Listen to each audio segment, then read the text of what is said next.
La courtière hypothécaire Isabelle Saint-Jacques nous informe sur la mise de fonds.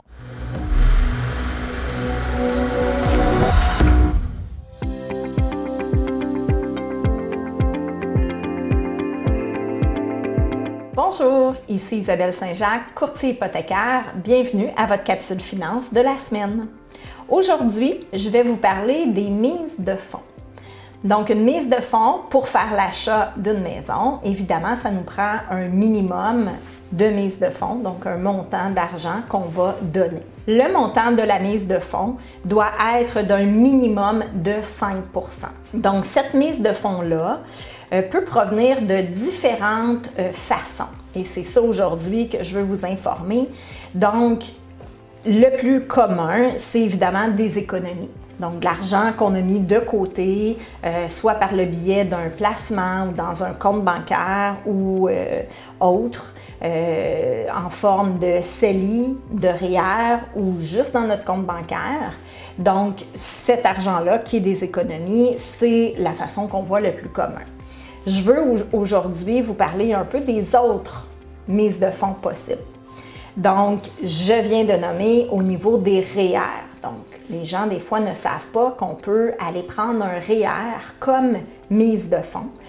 Et il y a un programme que le gouvernement offre à cet effet qui s'appelle, communément appelé le RAP, donc le régime d'accès à la propriété. Donc, le régime d'accès à la propriété vous permet d'aller retirer vos REER pour les utiliser comme mise de fonds et ce, sans pénaliser au niveau de l'impôt. Donc, ces sommes-là que vous retirez ne seront pas ajoutées à votre impôt. Je n'entrerai pas plus dans les détails à cet effet, mais sachez, l'important aujourd'hui, c'est de retenir que si vous avez des placements en forme de REER, vous pouvez les utiliser pour la mise de fonds.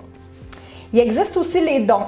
Donc, ça arrive communément et de plus en plus régulièrement que certains acheteurs, surtout les nouveaux acheteurs, ont un don. Donc, un don d'un parent, un don d'un grand-parent, frère, sœur. Donc, ça doit être dans la famille immédiate, par contre, mais vous pouvez bénéficier d'un don.